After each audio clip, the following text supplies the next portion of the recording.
Hello, good evening guys. So today I just got some news to share with you guys.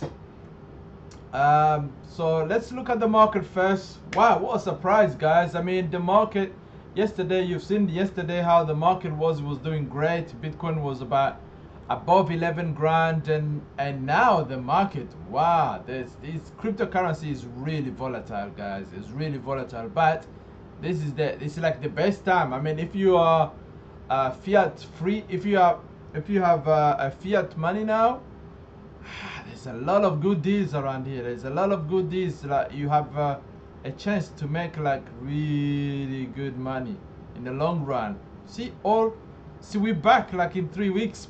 3 weeks back. Haven't got a clue what caused this, but I'm gonna have a look. We're gonna have a look at some of the news, some of the reports, and see and think about it yourself, right?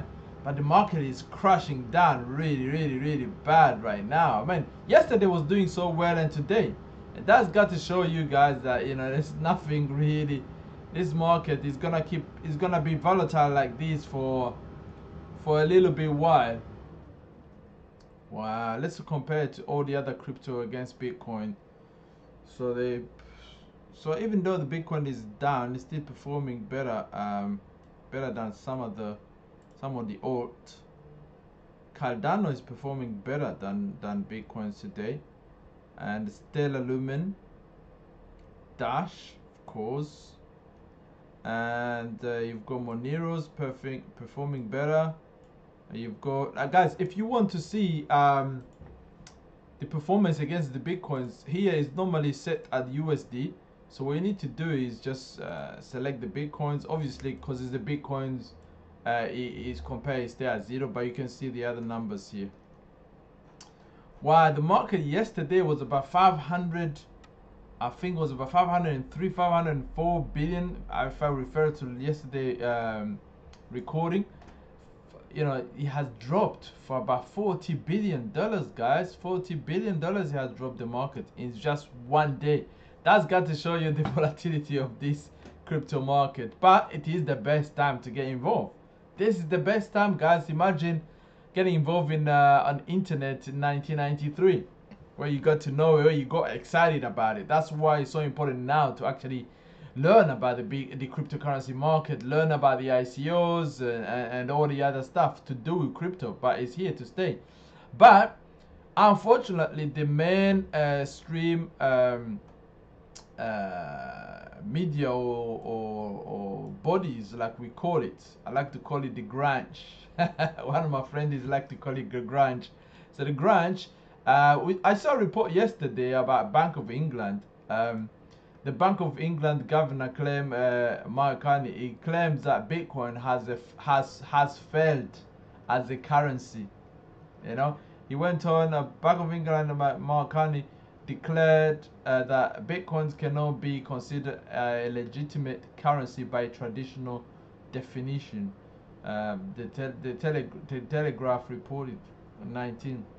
At an event in London, Regent's University, Carney claimed that Bitcoin failed to meet two major requirements of a traditional currency, claiming that the Bitcoin is neither a means of exchange nor a store of value. What do you guys think? It's the Bitcoin that it can be used as a currency. Yes, probably because of because of the charges, a lot of charges, but that's going to change very soon. And it's said that it's not, it can't be a store of value. Don't know about that. But what do you expect to hear from the bank, from the central bank? What would you expect to hear from them? There you go. So you can see, guys, I put the link for these reports. You can have a read yourself in the description on this live stream. Another news that I want to talk to you about is Switzerland. Okay, Switzerland. We all know that Switzerland don't really own anything. It doesn't build anything, it doesn't manufacture anything, but it's one of the richest country, and it's small, but it's one of the richest country in the world. and is done it with the banking system, the safe haven and all that for the rich, and now is doing it again with the cryptocurrency, guys. So Bitcoin, this report from Cointelegraph stated that why Switzerland is becoming a crypto nation with a flourishing ICO market. I mean, recently I done a video YouTube live with that the Switzerland has actually drawn out regulations, a full regulation, clear regulation about ICO market. So these guys, they're trying to step ahead where other countries, they are trying to try to limit this. This country is smart. It's smart. They know their things.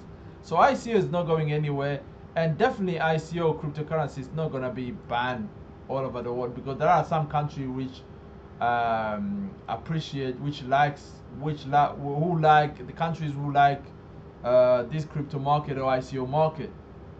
I also read today about Venezuela. Venezuela, they are launching, Venezuela government is launching its own national crypto, guys. It's crazy. It's crazy. It's launching its own national crypto. So I don't know how that's gonna be. But Venezuela was one of the countries that it got a big inflation. Really went to the bad economical situation. Okay, so this report again is in my description if you want to have a look at it. So Switzerland has long been a global center for the wealth management industry. Yeah, we all know that. Housing around 2 trillion or 27% of the global offshore. That's Switzerland since 1934. And now they're moving ahead with the crypto. And you know, when Switzerland is moving ahead with crypto like that, they want to be the crypto nation, you know there is something cooking right here. So cryptocurrency, even though we just saw the volatility of it, cryptocurrency is the way forward, guys. You need to learn about it. I keep preaching here on this channel. You need, if you are one of my followers, trust me, you need to learn about the cryptocurrency. Even if you don't understand what is the technology behind it, doesn't matter. Learn about it. We're still at the early stage, guys. We're still at the early stage. Learn about it. Okay? So you can have a look. Like this is what I said last time. You know, the FINMA, which is the regulatory body for this type of technology, outlines a regulatory approach to ICOs last time on the 16th. So very recently, you can see they are doing. They are taking the right steps. Okay. Now the most interesting today that I want to discuss, I want to share this video with you, and you have a listen to it. This guy is claiming that the Holochain is gonna be better than the blockchain. Let me play this video, and you guys tell me what you think. You guys let me know what you think. This is Benjamin Davis here in Davos at the World Economic Forum. I'm here with Matt. Matt, could you introduce yourself to our audience and let them know what you do? Yeah, my name is Matthew Schutte. I'm with Holochain. We are an alternative to blockchain. We built a different infrastructure for running truly peer-to-peer applications with no mining, no cryptocurrency.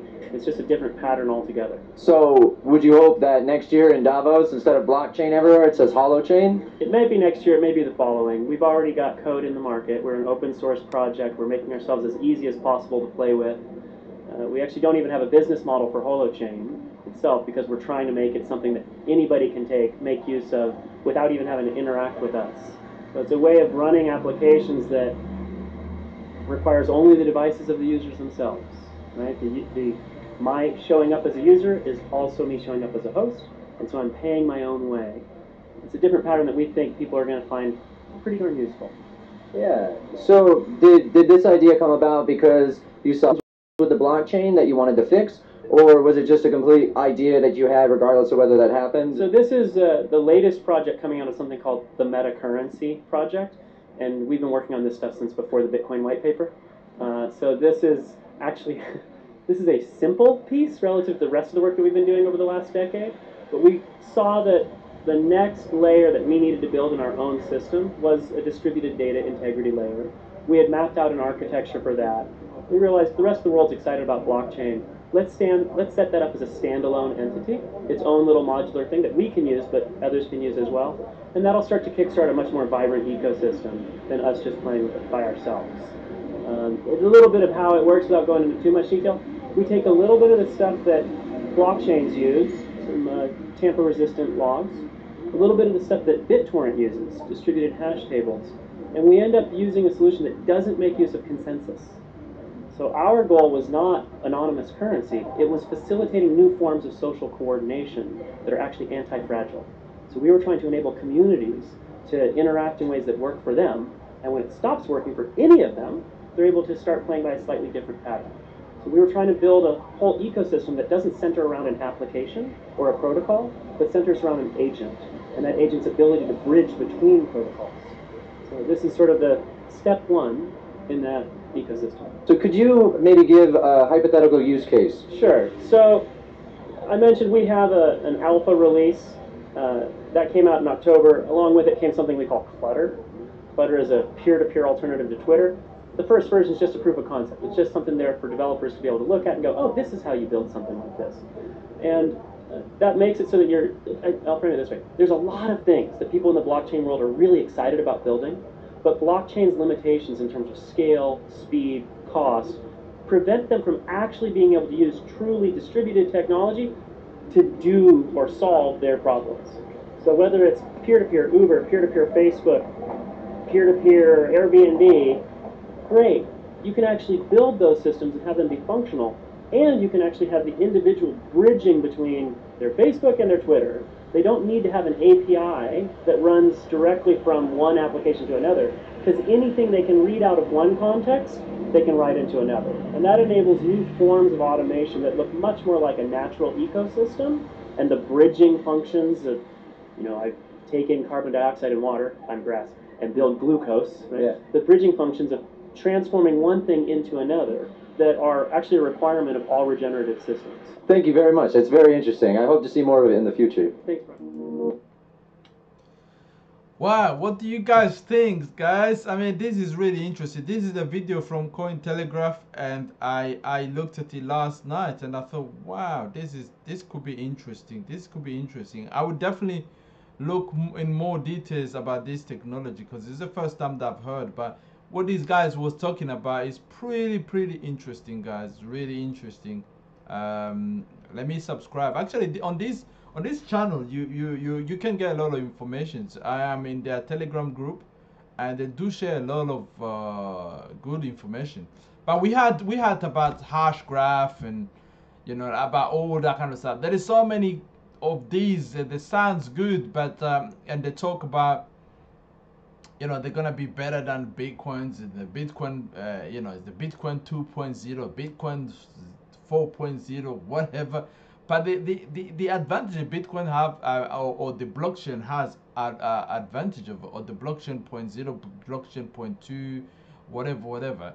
The blockchain, it has an advantage of is being established for a little bit wide. So I mean, if these guys have been around before the white paper of the blockchain, I mean, if they were open source, why haven't they been adopted?